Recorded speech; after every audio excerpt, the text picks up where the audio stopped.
Yeah. I know AJ at Drift uses coils still, and Really? sometimes I'll be getting like my arm blasted or something and so much pain. It's just I like the vibrations. I love it, but, oh my god. Yeah, I think it gets rid of the pain of it because it's vibrating so much. Don't like using them though. Yeah, no. Heavy. Yeah, they hurt the hands. Hurt the hands. Hey everybody, welcome back to Tattoo Consciousness. This is episode 6, and I got to sit down with Liz or Elizabeth, and we talk about a plethora of things like AI, where tattooing is going, her apprenticeship, and being a female within the tattoo industry. If you like Tattoo Consciousness and you'd like to support the podcast, please make sure to share with your friends and family. Thank you so much.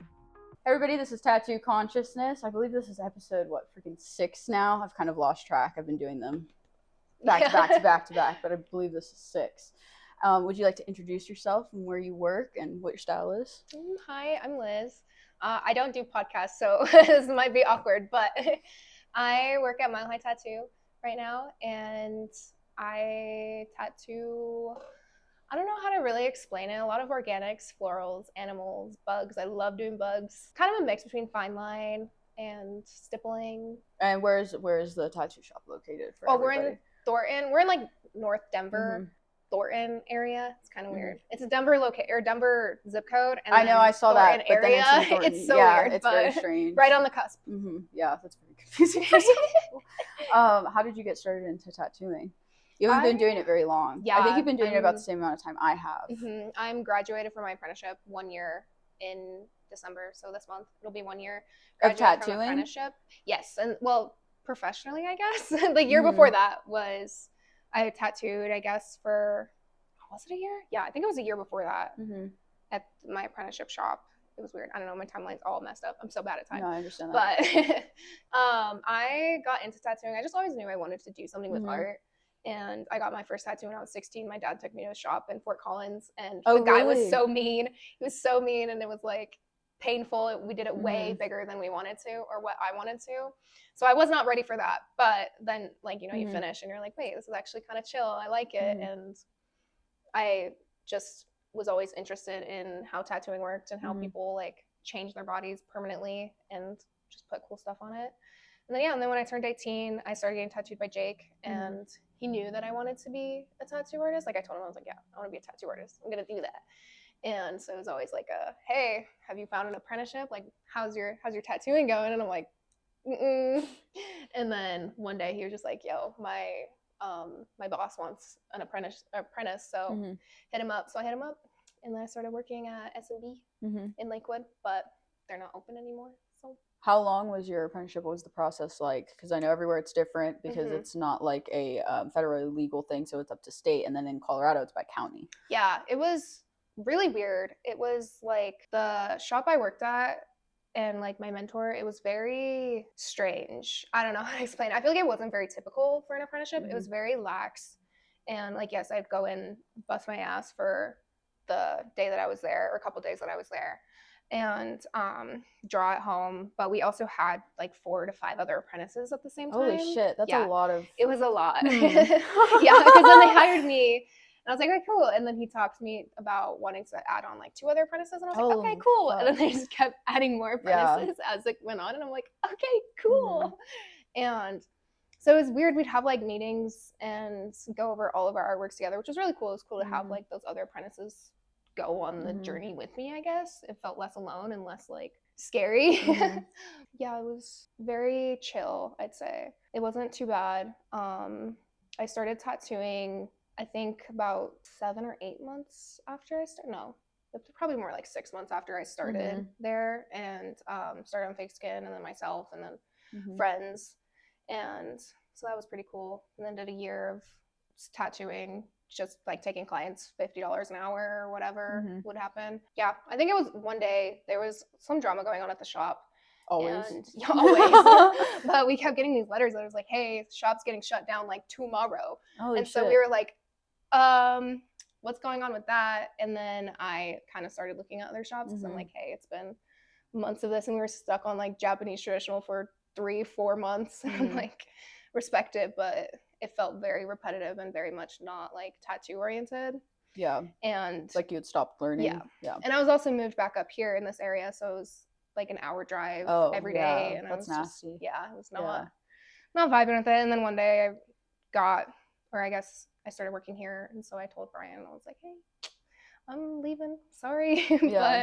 And then a week after that, I got a text from one of the other apprentices. I was like, hey, Brian's shutting down the shop. I was like, oh, okay, cool. Well, I'm glad I got out of there when I did.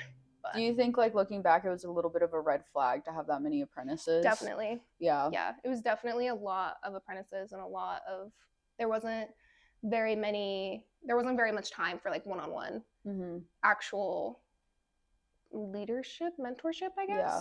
So that part was really weird, but I was just really glad for a big chunk of my apprenticeship. I had Jake there to kind of teach me. Like, we have very similar styles, I'd say, and definitely taught me a lot. And even now when I go in, I'm learning new techniques and chatting about that, which is cool. Out of like the amount of apprentices that you guys had who ended up like graduating and still tattooing, other than you, of course, everybody that's actually everybody that was an apprentice are still tattooing. That's awesome. There was one apprentice who, I don't think he tattoos still. I know he posted something. He just did like a little house tattoo recently, and he posted about that. But I think it just ended up working. Like, he couldn't afford to just jump into it like everybody else did. And I was super fortunate to have a second job at the time and living with roommates, so I could like afford to take that risk of if I was gonna make money or not. And I'm really glad that I stuck that out, because it was definitely rough for the first few months of being graduated, quote unquote. It was a lot of walk-ins and a lot of like trying to fit in as a tattoo artist and like, hey, I'm not an apprentice anymore. Yeah. Just crazy. Imposter syndrome. Yeah, exactly. Especially being so young, like, it feels so surreal to be around all these artists who have been tattooing for like 10 plus years. And I'm like, hey.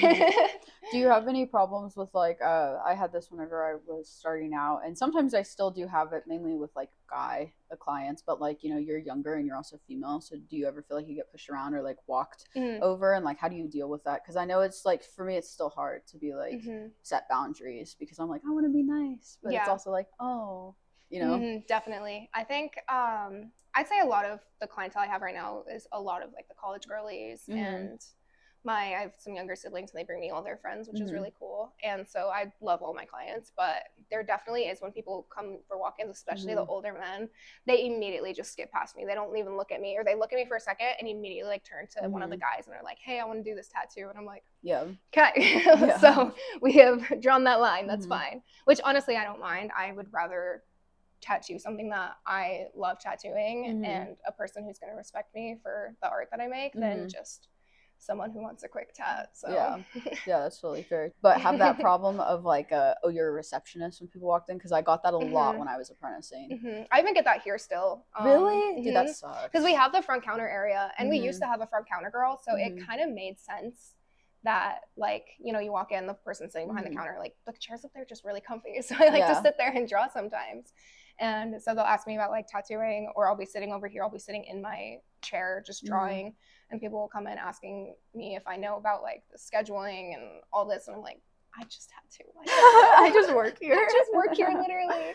So that's super weird. Or people just walking in and or it'll be like people getting tattooed and like, oh, are you an apprentice? And I'm like, oh, I'm an artist. I do this for a living. What's been your biggest hurdle with getting into tattooing? And like, I feel like most people I interview have been tattooing for like, I don't know, average like 5 to 12 years. It's just depending on who I interview. So they don't really have like issues anymore with tattooing. Like, but I feel like even I like new into it, and I'm sure you do maybe, but have still problems with like technique, or you're like, you have to problem solve with tattooing, like you're just like not there yet fully. Yeah, I think the hardest part is definitely with positioning like new spots, because you know, when you're starting out, you're doing a lot of forearms, a lot of thighs, a lot of just easy spots, and then you get to things like the sternum or like the inner arm, and you're positioning people where they're comfortable but they're not like affecting how you're tattooing.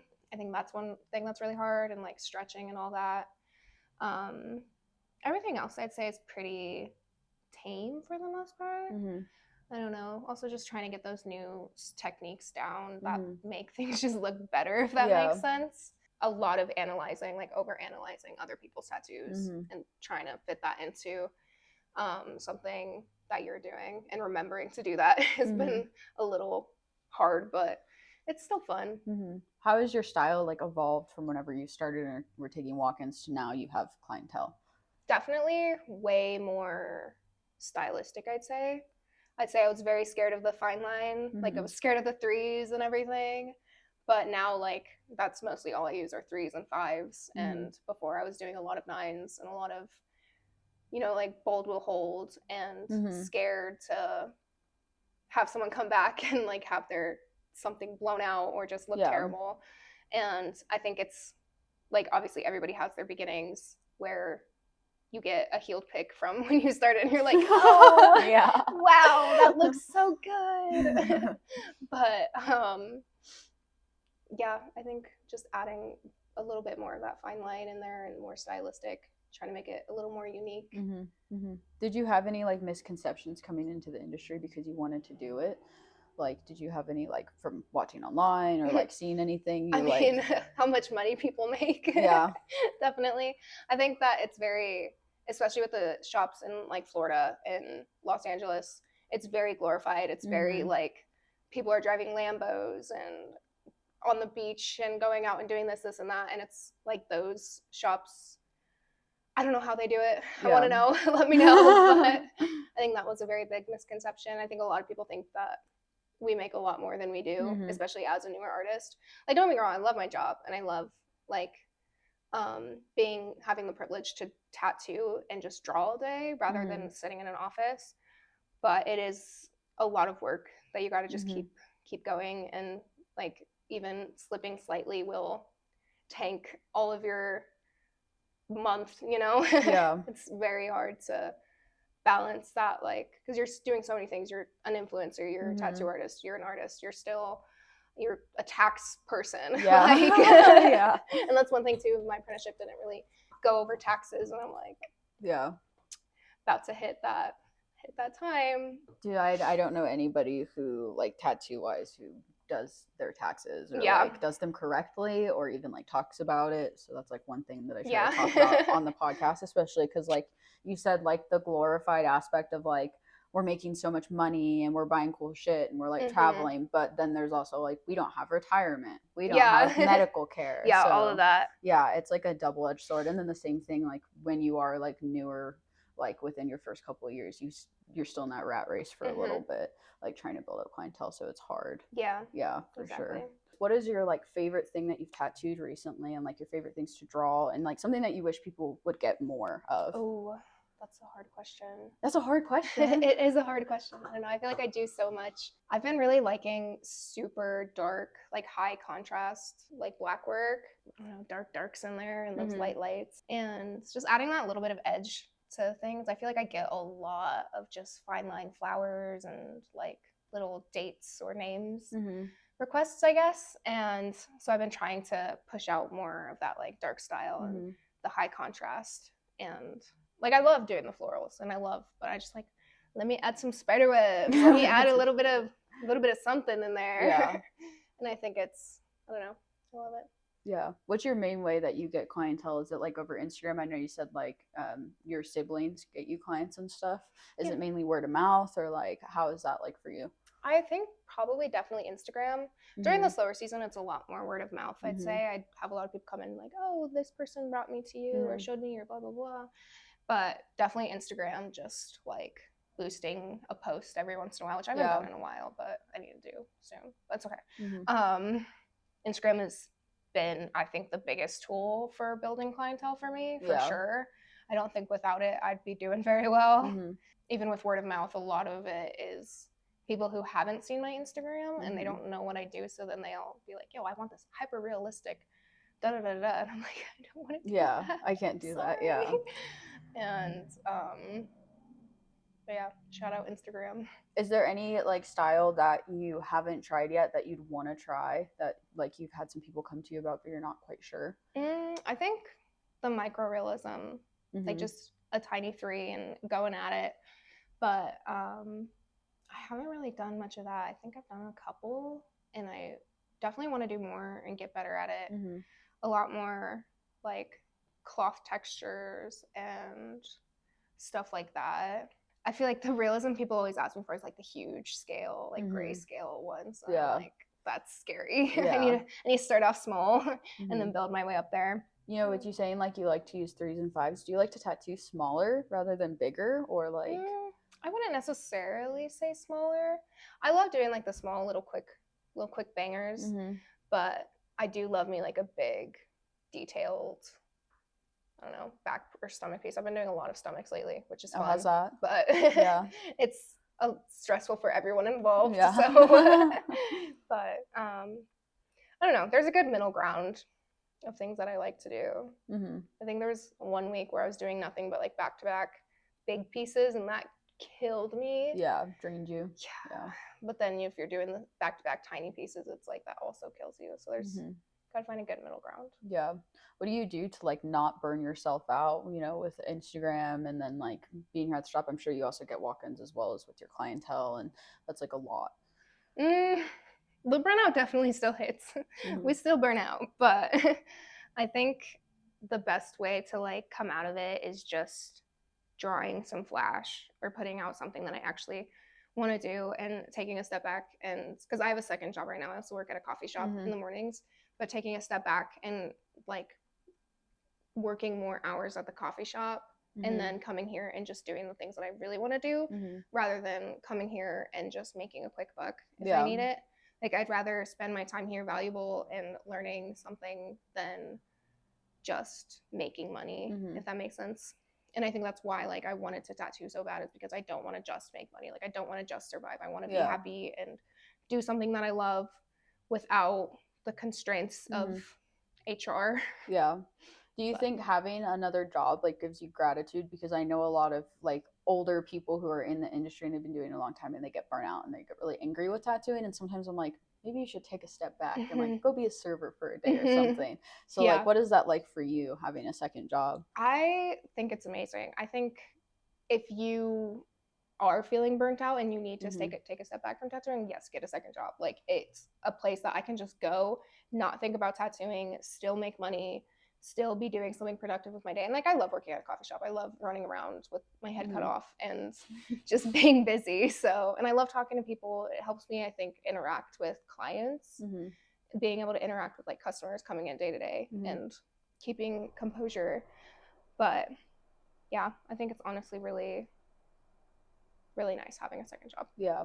Did you get into the industry when you were like fresh 18? Did you have a job before then at all? Yeah, I was at a coffee shop too. Oh, so, okay, yeah. And I've like never been much of a love working for people. So I totally understand. Yeah, I was a manager of a coffee shop for a couple years honestly, like all through my apprenticeship and a little bit after. I managed a coffee shop, which was super nice, and then I ended up stepping down to like focus more on tattooing and took a year off of coffee, and then now I just recently started going back. So do you think that it's beneficial for somebody, because I know like it's getting like what's the word, it's just a lot of people are getting into the industry fresh 18, and a lot of those people didn't have jobs beforehand, and so do you think it's beneficial to have some jobs like before you get into the tattoo industry? 100%.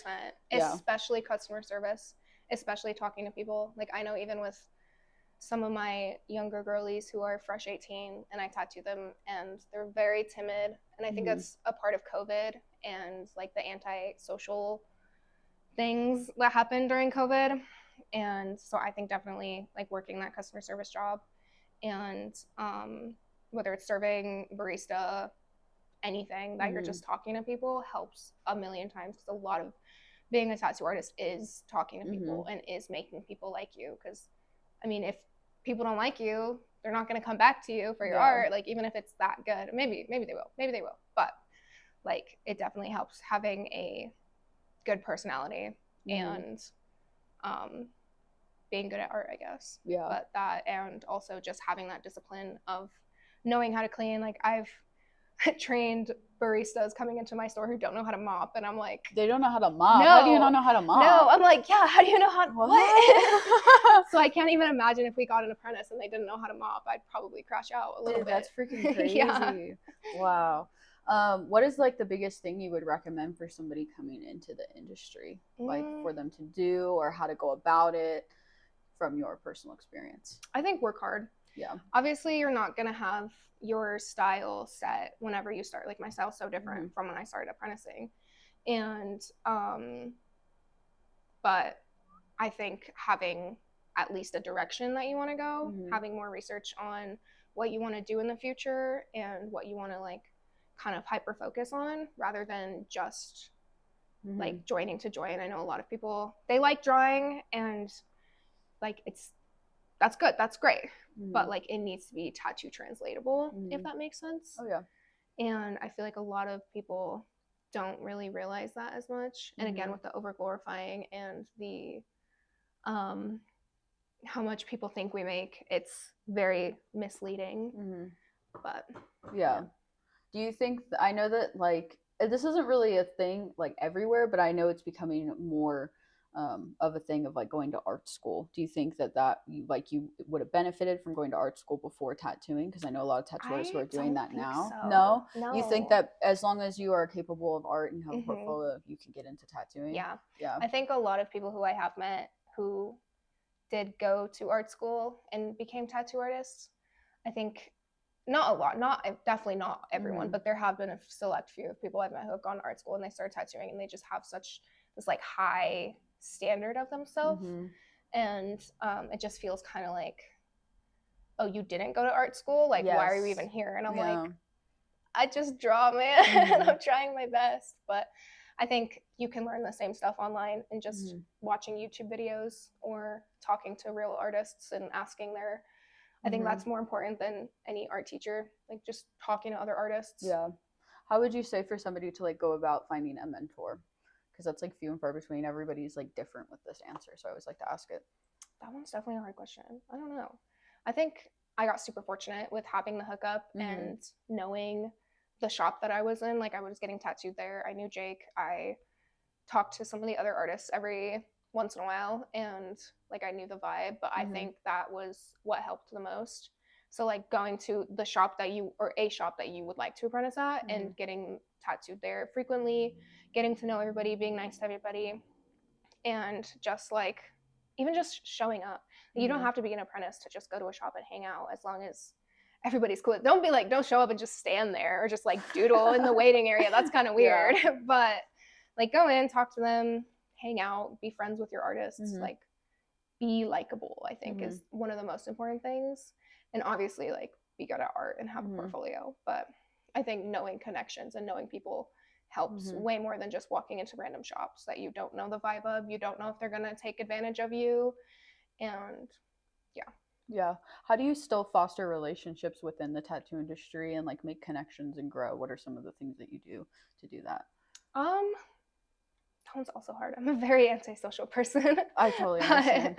I think again, Instagram is just such a helpful tool with being like not knowing artists, but being mutuals with artists, like just commenting on random artist posts, like, oh my God, this is so cool, or liking their posts or like anything like that. And I want to like know more artists and talk to more artists, but I think also being new, it's a little scary and intimidating, but that's why we like Instagram. Yeah. Hide behind a screen. Have you done any guest spots or conventions yet? I haven't done any guest spots or conventions. There was one like little pop-up event that I did, and it was weird because they hired the like person who put it all together hired me and then another shop, like a full shop, to do the event for tattoos. So I was kind of like didn't get like you're like the odd one out. Yeah. That's so strange. And they had like a whole shop set up. They had like a whole banner and table, and I was like it's just table. You. Oh yeah. No. So that was a little weird, but I haven't done any guest spots or like conventions, but I'd really like to. I'd really love to, and I think that it builds more team. Like it builds your shop more as a team to do those, and guest spots are just good to meet other people, and especially in other states, you can meet other like clients and get your name out there a little bit more. How do you distinguish like your art from yourself? Because I know like with us being an artist, we kind of take personally when somebody doesn't like something we've drawn, or like we're so connected to our art. So how do you do that as a tattooer, because it is still a job and you're putting on that somebody permanently? So yeah, I think that's just one thing you got to remember, is that's their body. It's on them forever. And knowing that line where it's something that you can't do and that you don't feel confident in, and just drawing that boundary, like, hey, I don't think I'm the artist for you. And again, with like the older clientele, like some of the older clientele that I have, I've had a lot of people come to me and they're like, I want this full watercolor, blah, blah, blah, blah, blah. And they're like, oh, you do flowers? I want this full color arm piece of just flowers. And I'm like, oh, I'm sorry. I would love to, but I just don't feel confident enough in my color skill. And just, drawing that line. And I know, especially with like family friends that have wanted to get tattooed by me and they just want something completely different, or our values don't align, like, you just gotta draw that professional boundary, I think. Like, this is my job. I feel like a lot of the time people are like, you can tattoo, so that means you can tattoo everything. For sure. It's hard to explain. And like you said, with like friends and family, that's hard. I feel like they're the pickiest and usually want like really specific stuff. How do you deal with that whenever you're going like, or you're like tattooing a friend or a really good client even? Sometimes it's hard to like, you're like, oh, you're so awesome, but it's, you know what I mean?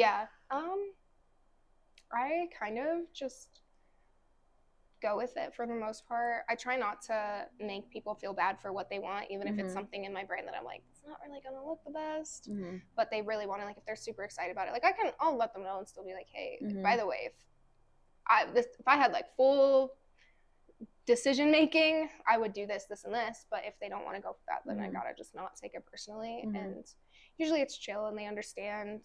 I don't know. I try not to treat like my friends and family as too different from my clients. If anything, I'm more mean to them, but you're like, stop fucking moving. I was gonna ask about how you feel about the rise of AI art. There's oh my God. so many we tattoo artists. Really? Yes. Oh my God. So I wanted to know what your thoughts on it are and where you think the future of tattooing is heading with that, especially being somebody new in the industry. It's kind of scary. For like, it's a little freaky. But having people send you AI art and then you're like, oh shit. It's so frustrating. I don't know. I hate AI. Like, I hate everything about it. I think that it's not something that the average society should be able to just freely use whenever. I think it's dumbing people. I think it's taking over jobs and industries. And yes, it's so frustrating. But with tattooing, I mean, I've gotten sent a bunch of AI generated, like, hey, recreate this. And I'm like, hey, that's not real. And I'm still kind of learning how to go about telling people, like, okay, that's AI, so we can't do that. And still, like, being nice about it. But I think that I don't think it will take over the tattoo industry, because humans are humans. Humans move, humans sneeze and cough, and everyone has different skin types and textures and everything like that. Every technique is different. So I think in that sense we're safe for the most part. But I do think that, like, the art industry as a whole, like, even we've seen it with movies, we've seen it with trailers or commercials, I guess, and like even the music industry, AI is just completely making art like that in that sense. So that's frustrating, but I think tattooing in general will be okay for the most part. So does it ever worry you with like how fast it's progressing? Because sometimes I'll go online and I'll be like, oh, what a cute video of a dog and a baby, and then I'm like, it's not real. I saw another video too the other day, and this girl was like studying. I guess she was using this AI thing that was helping her study, and then it sneezed, and then she was like, you could ask a question, it was like, hey, why did you sneeze? And it completely gaslit her and was like, I'm an AI, I can't sneeze. And I'm like, that's creepy, that's weird. But I think it's definitely scary with how, like, if anything, I think the world is going to end before tattooing ends. So and that's probably in the near future, but we'll see. I don't know, it's just very, very quick. And I think it should scare people. Like, people should really see, like, this is a real thing that's happening. And eventually we are going to have robots. So and we should be regulating this 100%. Stuff. I think it is very useful for, sorry, I say I think a lot, but it is very useful for things like research and in that sort of like the tech world. But in everyday life, it is something I think is very dangerous and should not be normalized. Like how anybody can just have ChatGPT and then have like a robot girlfriend. Like, what? Seen too many articles about that, and I'm like, oh, that's so concerning. Oh no. Very. You talked about, whenever we first started chatting, about how a lot of kids who get in the industry don't know like tattoo art versus like real art. So how would you explain that to somebody? Because I find that also just clients in general, they'll send you something and it has to be altered. Like it's not tattooable. So how would you explain that to your clients? It definitely depends on the style they're going for, because in my brain, a lot of my tattoos are very sticker. Like it's just 3 to 5 inch pieces or whatever, and it has to have like that order, I guess. And the difference would be like a painting is one just square. And yes, people, obviously there are beautiful tattoo artists who do beautiful painting style tattoos, but that's also something that you definitely have to build up to. Like you're not going to get an apprenticeship and just only do fine art tattoos, or maybe you will, who knows. But I think that it's just a matter of looking at something and looking at the body part that you want it to go and being like, is this going to work? And yeah, sometimes no, it's not going to work. Yeah, bodies curve and they move and they twist. Yeah, like the twist arm. Yeah, right here. oh my gosh, I always see people so online and they're doing their twist I had my thing. first client like be like, why is it moving? And I'm like, it's a line on your forearm.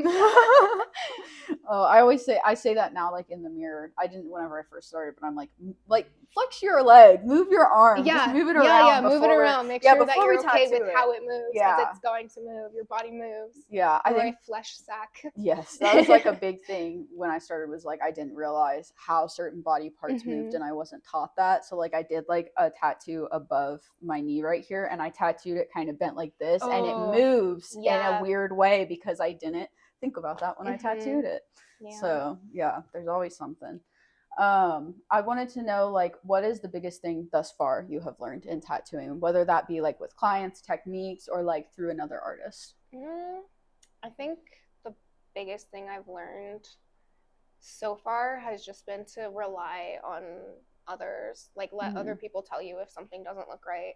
Let other people like judge you. You know, I think that makes me want to work harder, especially as a young female in the industry. Like I want to prove wrong to other people, but in the sense that I'm like, I appreciate you, but I'm going to be better than you in the future. Like I think it just like you need to have that drive, and I don't think I really had that drive when I first started my apprenticeship, but after like moving out of my roommate's place and just being like on my own, I'm like, okay, I got to lock in and get it there. But yeah, I think it's a cool community, and there's so many cool artists, and like also following people on Instagram. Like for a while I wasn't really engaging with other artists in the area, and then I finally started doing it, and I feel like I'm learning a lot more just by looking at other people's tattoos and being like, oh, that's really cool, I want to try that out, I want to do that, or just other styles in general. So yeah, do you community. Feel like within the industry, I know it's gotten significantly better and it's better in certain states, but do you feel like it's still kind of hard to be a female in the industry? And have you had any hurdles or issues with that? Because you said you want to like be better, improve, because you want to work hard being a female in the industry. I think it's definitely gotten a lot easier in the last few years. There's so many female owned and female only shops in especially Colorado, which is really cool, and I love that. And it's just, it does feel still like it's the older generation judging you, and like people coming in and not realizing, oh, you are a tattoo artist, like what? But I think also the hardest thing is, I don't know, men. We're also talking about this earlier, just dealing with men clients. Like it's weird. I want to be seen as an artist and not like a woman artist. Like I'm just a person, man. I just want to draw. And also like men not respecting the style that I want to do. Like I have a very girly style. I have a very feminine style, I think. And I don't know why lately I've just been having such a huge incline of male clients, and I love men, love them, whatever. But there's still some that I'm dreading, because I don't want to feel uncomfortable. Like I don't feel uncomfortable and I don't feel comfortable. And it's a weird middle ground, I think, if that made any sense at all. No, it did, 100%. How do you take steps for like, I mean, I've had some male clients that I've never had met before, and I was like feeling a little uncomfortable when I would ask people to stay at the shop you know, like I totally get it. So how do you take those steps whenever you're like looking for a male client? I definitely, especially for my newer client, new male client, like I have my male, I guess, clientele base that I love them. They're amazing. They're all like, we're good friends, just chatting it up and whatnot. But then if there's any time a new guy comes in that I haven't tattooed before, especially if it's something outside of my style, like, oh, you want me just because I'm a female. Yeah. Then I definitely have someone here with me, and I usually keep the conversation pretty short, don't really talk much, and still try to be nice, but it's hard to draw that line because it's like, oh, you're nice, you like me. I'm like, no, I don't. Sometimes when you're like just short with them too and not nice, they take that as you like them as well. Yeah, so it's hard. It's so weird. It's hard. I don't know. And yeah, it was specifically like this one time I had this dude text me on Instagram or send me a message request on Instagram. He wanted to get like a Bible verse with birds and clouds, and it was really weird. He's like, hey, I really love your art style, and then sent me something completely outside of my art style. So I'm like, already a little suspicious. And I was like, okay, cool, like that's not really something that I would want to take on, but here is this Instagram, which was another male shop at the artist, or a male artist at the shop. And I gave him his Instagram. He was like, okay, cool, thanks, but like I really wanted to get tattooed by you. And I'm like, blocked immediately. Like, why would you say that? That's so weird and just ew. But I don't know, men are weird.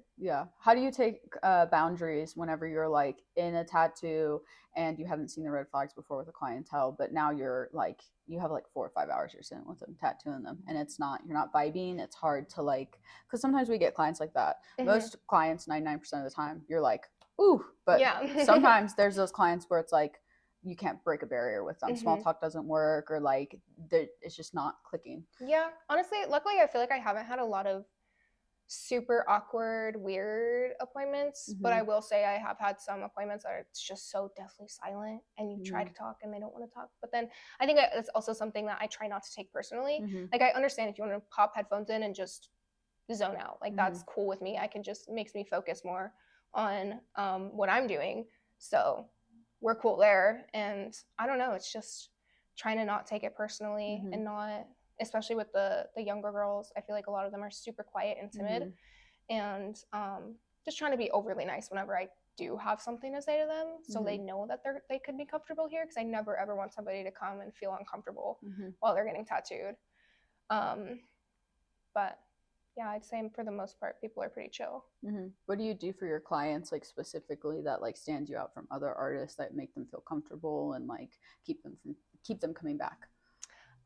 I don't know. To be honest, I don't know how much I do different. I always offer, like, if it's a more intimate spot, even if it's just like a full stomach and your midsection's exposed a little bit more, or like your thigh, like we have these partitions that I'll always put up if anybody wants, even if they don't ask for them. But I'm like, okay, might be a little uncomfortable, especially since I am the only female artist in the shop. We have a female piercer, but I'm the only female artist. So I always make sure like to put the partitions up before they get here. And usually, like, I've never had anybody like, why are you putting up walls? Like, I try to just make them more comfortable. And then just making it feel normal, like not weird, like never making comments about someone's body, or like trying to awkwardly, like, you know, you're awkwardly like, okay, like take your shirt off, like that's so awkward. But just, I don't know, it is a very intimate career, I think, and you see a lot of people, so Have you had experiences when you've gotten tattooed that weren't good, and you were like, okay, I'm definitely not gonna do that whenever I start tattooing, or whenever you have tattooed? I think when I got my first tattoo, the guy, he was just old school, very like weird, and not weird, but he made me feel bad for being in pain. And I'm like, that's so I'm strange. 16, I'm like 5 foot, like I don't know what you want from me. It's like from here to here. Literally, that's what I'm saying. Yeah. But it was like just up on the bone area, I was getting super. Oh, and I'm sure he's drilling you. It was. He did a lot of it with a coil, and that shit hurt so bad. But yeah, like never making someone feel bad for being in pain, because it is. It's pain. It's needles going into your skin over and over and over again. And like, yes, you have to draw that line where if they're twitching too much or moving around too much, you gotta be like, hey, like, you gotta take a break or something, because get it hold still, but I'm still bad about that because I'm like, I don't want to sound mean, but I'm yeah. like, I don't oh my want to gosh, mess up. yeah. Or if they like inch away, especially on the ribs or the stomach, and I'm like, stay, please. I'm not trying to. It's just how it works. But how do you feel about numbing cream? Have you had any clients use numbing cream at all, or have you used it yourself? You don't love it? I don't love it. What's your issues with it? It definitely, I can definitely tell a difference in the skin texture. Oh, really? I've had a girl, she used numbing cream on her like inner arm, which is respectable. That spot sucks really bad. And immediately it was just so much more irritated and red than it would have been, and the skin just feels tougher and weird. And then after like the 2 hours, and it wore off, and I couldn't even get a single line in without her like screaming in pain. That's crazy. Yeah. So now I'm like, you can use numbing cream for tiny tattoos, but anything bigger, like we have to do either shorter sessions or something like that, because we can't like, you can't reapply it after, you know. So I don't love it. Bactine, love Bactine. Bactine's chill. But but yeah, just like full numbing cream sessions, I don't think. I haven't used it personally, so I don't really know like much of how it feels, I guess. But from other clients I've tattooed that have used it, the second it wears off, that pain tolerance just tanks, and that's not good for anybody. Yeah, because your endorphins are running out and stuff. Yeah, I've thought about that. I've been pretty against it because I've had clients that have used it, and like you're saying, it's like rubbery and tough. It's weird. It's so weird. But I'm getting my chest tattooed on Friday, and I'm a little anxious about it, and she has used numbing cream before, so she recommended it. I did a test thing. It's so fucking weird, the little test thing I did. It was like completely numb, like so like pinching myself, like nothing, absolutely nothing for like 4 to 6 hours. But I do worry about when it runs off. I want to know what that brand is. I'm gonna be doing a little like video of like testing it, because I also like I try to like, it's your choice, it's your body, and so I want to be educated of like what to recommend to clients, as well as like what it feels like to you. Too is, I feel like it's not very researched, because I know they just banned it in Michigan. Oh, did they? They banned it somewhere. Like, you're not allowed to even use Bactine. Like, Bactine? Yeah, what? They but banned it. Use Bactine for like sports and stuff. That doesn't make sense. I don't know why they did that, but they like completely banned any numbing agents with tattooing. And I feel like there's not a lot of research behind it, and like good brands or good ingredients that are good for the tattooing. So even when people ask me like, hey, what numbing creams do you recommend? I'm like, I don't know. I really don't. I'm so sorry. Yeah, I'm the same way, because I've not used it. But then like, I don't know, I worry about like what my clients are getting, because what if they're getting something that's like super chemically made on Amazon and and I don't want people to get chemical burns, and you like give yourself a chemical burn, I can't tattoo you. Like, or like what's, you know, like what is like, you're breaking the skin open with this numbing agent on it, and that's going into the skin. So it's like, what is that stuff that's going into the skin? Exactly. Like, yes, you wipe it off, you clean it, but your skin is porous. It will still be there. Yeah, I don't know, it's strange. I think at least that's better than like the people who are getting put out for tattoos and stuff like that. So like, that freaks me out, the anesthesia stuff. I don't quite understand that. Weird, but rich people shit. Oh my god, that's so funny. You mentioned earlier like clients popping in headphones and stuff. How do you feel about like the reversal of tattoo artists doing that? And like, do you think it's kind of rude, or do you like, what's your consensus on that? Because I think some artists are like, I have to focus, and some artists are like, I don't like that. I think again, it just depends. Like, obviously you know your client better than I know your client, and if they're cool with it, then that's fine. Like, all I really care about, I think, with me tattooing is how the client is doing. Like, obviously, yes, giving them good art and them loving their body, but also like, this day is about them. And I think I forget that a lot, that when someone comes and gets tattooed by me, that might be their one day in like years that they're able to take care of themselves, and they're probably so excited, like hyping themselves up, and they go home and then they're so excited, like, oh, look at got a new tattoo. And I forget that feeling even now, because I get tattooed pretty frequently. So then I get another tattoo and I'm like, thanks, see you later. But and like, you know, you're constantly around it, you're constantly in that environment, but a lot of people aren't. So I think that my biggest thing is like, I want to give the client the best interaction that they can have, I guess. So with artists using headphones, I think it's just all up to them and their own preference. Like, if there's a day where I'm doing a really long back piece and the client I know is really quiet and not talkative, then yeah, I'll pop in an earbud or whatever. But I have seen some interactions where like someone has headphones on and it just is so awkward because the client's kind of just sitting there and like looking around, and I don't know if they're vibing and I don't know if they're good, and it's just really weird sometimes. But all up to artist discrepancy, I think. I like that. That's a good answer. Yeah, I like that a lot. Usually it's like people hate it or they're okay with it, and you're like, whatever. None of my business. Yeah, that's nice. I like that answer. No, that was great.